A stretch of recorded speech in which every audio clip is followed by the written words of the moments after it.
গল্প আর্কের ঠেক, যেখানে আড্ডার সাথে আছে ভয়, রহস্য আর শিহরণ জাগানো রোমাঞ্চ। এখানে সব ধরনের গল্পের আসর। এই গল্প আর্কের ঠেক প্রতি শনিবার ঠিক রাত ৯টায়।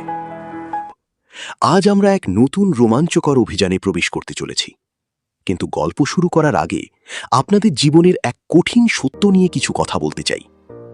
আমাদের প্রত্যেকের জীবনেই একটা সময় আসে যখন আমরা নিজেদের প্রশ্ন করি, টাকা কোথায়? কঠোর পরিশ্রম করার পরেও মাসের শেষে পকেট কেন খালি থাকে? কেন আমাদের স্বপ্নগুলো ইএমআই আর ঋণের চাপে হারিয়ে যায়? আপনার এই দুশ্চিন্তার অবসান ঘটাতে এই চ্যানেলের রাকেশ নিয়ে এসেছে তার দীর্ঘ অভিজ্ঞতার ফসল। রাকেশের লেখা নতুন ইবুক আর্থিক স্বাধীনতার দিশারি। এই বইটিতে আপনারা পাবেন বাজেট তৈরির সঠিক নিয়ম, কম্পাউন্ডিংয়ের জাদুতে কিভাবে আপনার সামান্য সঞ্চয় কয়েক গুণ বাড়বে তার কৌশল, ঋণ বা ধার থেকে মুক্তি পাওয়ার বাস্তবসম্মত উপায়। বইটির দাম রাখা হয়েছে মাত্র ১৪৯ টাকা। ডিসক্রিপশন বক্সে দেওয়া লিঙ্ক থেকে আজই আপনার কপিটি সংগ্রহ করুন এবং নিজের আর্থিক ভবিষ্যৎ সুরক্ষিত করুন। চলুন এবার ফেরা যাক আজকের মূল গল্পে। পশ্চিমবঙ্গের বীরভূম জেলার এক নিভৃত কোণে অবস্থিত আরোহীটোলা। এই গ্রামটির শেষ সীমানায়, যেখানে জঙ্গল আর শ্মশান একাকার হয়ে গেছে, সেখানেই আকাশচুম্বী প্রাচীর নিয়ে দাঁড়িয়ে আছে এক অতিকায় অট্টালিকা। লোকেরা তাকে বলে নীলকুঠি। এই বাড়ির জানালাগুলো যেন অন্ধ চোখের মতো বাইরের জগতের দিকে তাকিয়ে থাকে। গ্রামের বৃদ্ধরা বলেন, সূর্যাস্তের পর ওই বাড়ির ছায়া যে মাড়ায়, তার নিজের ছায়াও নাকি তাকে ছেড়ে পালিয়ে যায়। আজ সেই বাড়িতে পা রাখছে অনিক। সে পেশায় একজন আর্কিটেক্ট। সে এসেছে বাড়িটি সংস্কারের পরিকল্পনা করতে, কিন্তু সে জানত না এই নীলকুঠির প্রতিটি ইট এক ভয়াবহ ইতিহাসের সাক্ষ্য দিচ্ছে। সে যখন গেটটা ঠেলল, এক তীক্ষ্ণ আর্তনাদের মতো শব্দ হল।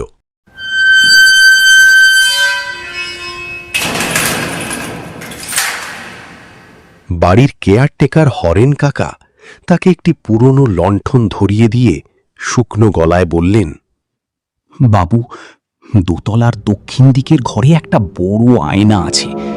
রাতে ওটার দিকে তাকাবেন না যেন। আর দরজার নিচ দিয়ে যদি কালো চটচটে কোনো তরল ভিতরে ঢুকতে দেখেন, তবে এক মুহূর্ত দেরি না করে নিজেকে রক্ষা করতে ছুটে পালিয়ে বেরিয়ে যাবেন। অনিক হাসল, কিন্তু তার শিরদাঁড়া দিয়ে একটা হিমেল স্রোত বয়ে গেল। সে রাতে যখন তার ঘরে শুতে গেল, নিস্তব্ধতা যেন কানে তালা লাগিয়ে দিচ্ছিল। হঠাৎ সে অনুভব করল তার কানের কাছে কেউ একজন বরফ শীতল নিঃশ্বাস ফেলল। সে লাফিয়ে উঠে আলো জ্বালল, কিন্তু ঘরে কেউ নেই। শুধু তার বালিশের ওপর পড়ে আছে একগুচ্ছ লম্বা, ভেজা এবং দুর্গন্ধযুক্ত চুল। কিসের এই উৎকট গন্ধ? কে কে এখানে? না না না, নিজেকে শান্ত রাখতে হবে। শান্ত হও অনিক, কেউ নেই এখানে, সব মনের ভুল। কিন্তু এই ভেজা চুলগুলো কোথা থেকে এলো? এগুলো তো মানুষের চুল। রাত তখন ঠিক ১২টা। অনিক দেখল ঘরের কোণে রাখা সেই প্রাচীন বেলজিয়াম গ্লাসের আয়নাটার ওপর এক অদ্ভুত রক্তাভ বাষ্প জমেছে। সে হাত দিয়ে ধুলো মুছতেই শিউরে উঠল। এ কি?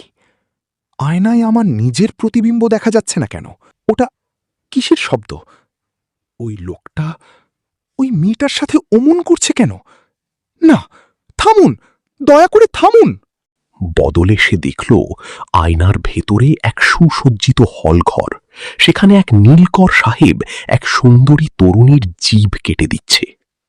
হঠাৎ আয়নার সেই সাহেবটি অনিকের দিকে ফিরল। তার মুখটা ধীরে ধীরে গলতে শুরু করল, ঠিক যেন পচা মোম। সাহেবটি আয়নার ভেতর থেকে হাত বাড়িয়ে অনিকের গলার নলিটা চেপে ধরল। আয়নার কাঁচটা তখন নরম মাংসের মতো হয়ে গেছে। সেই বিভৎস অবয়বটি ফিসফিস করে বলল, তোমার শরীরটা আমার খুব পছন্দ হয়েছে। আমি আমি আবার রক্ত মাংসের মানুষ হতে চাই। ছাড়ুন, আমার গলা ছেড়ে দিন। আপনি কে? আপনার হাতটা এমন মাংসপিণ্ডের মতো কেন? ও ঈশ্বর, আমাকে বাঁচান কেউ। হঠাৎ নিস্তব্ধতা চিরে মেঝের নিচ থেকে ভেসে এলো নুপুরের নিক্কণ, ঝম ঝম আওয়াজ। অনেক মোহগ্রস্তের মতো জানালার দিকে এগিয়ে গেল। জানালা খুলতেই সে দেখল জোছনার আলোয় বাগানের মাঝখানে এক নারী নাচছে, কিন্তু তার পা দুটো মাটির দিকে নয়, উল্টো দিকে ঘোরানো, আর তার সারা শরীরে নীল চাষের কাঁটা গাছ বিঁধে আছে। হঠাৎ সেই নর্তকী স্থির হয়ে গেল। তার ঘাড়টা ৩৬০ ডিগ্রি ঘুরে গেল অনিকের দিকে। সে জানালার কার্নিশ বেয়ে মাকড়সার মতো দ্রুত গতিতে ওপরে উঠে আসতে শুরু করলো। তার আঙুলের নখগুলো কাঁচের উপর আঁচড় কাটছে। অনিক দেখল তরুণীটির চোখের মনি নেই, সেখানে শুধু দুটো জ্বলন্ত নীল গহ্বর।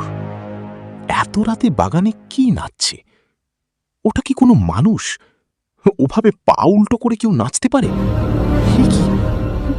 ওর জানলা দিয়ে আমার দিকে উঠে আসছে কেন?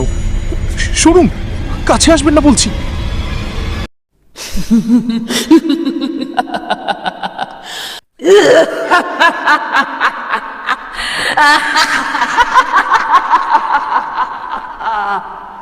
পরদিন সকালে যখন অনিকের জ্ঞান ফিরল, সে দেখল সে শুয়ে আছে বাগানের সেই মরা গাছটার নিচে। হরেন কাকা সামনে দাঁড়িয়ে করুণ চোখে তাকিয়ে আছে। সে বলল, সবাই সহ্য করতে পারে না বাবু, এই নীলকুঠির নিচে শত শত কৃষকের কঙ্কাল চাপা দেওয়া আছে। তারা প্রতি রাতে একজন জ্যান্ত মানুষকে খুঁজে, যাতে তার রক্ত দিয়ে তারা নিজেদের নীল হয়ে যাওয়া শরীরগুলো ধুয়ে ফেলতে পারে।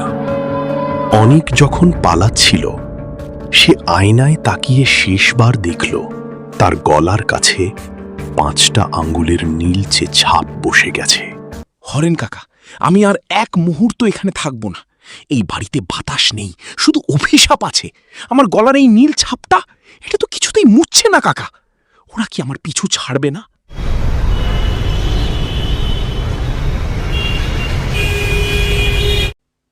অনেক শহরে ফিরে এসেছে, কিন্তু সে আর ঘুমাতে পারে না।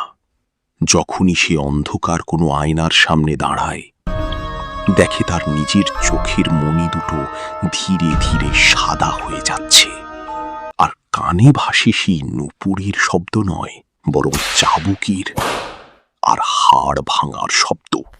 গল্প শেষ হয়, কিন্তু তার রেশ থেকে যায়। আপনি কি নিশ্চিত যে আপনার ঘরের আয়নায় শুধু আপনারই ছায়া পড়ছে? একবার তাকিয়ে দেখুন তো, আয়নার ওপাশে কেউ আপনার জন্য অপেক্ষা করছে না তো? বন্ধুরা, আজকের গল্পটি যদি আপনাদের ভালো লেগে থাকে, তবে ভিডিওটিতে একটি লাইক দিতে ভুলবেন না। আপনাদের একটি লাইক আমাদের পরবর্তী গল্পগুলো আরও নিখুঁতভাবে ফুটিয়ে তুলতে উৎসাহ দেয়।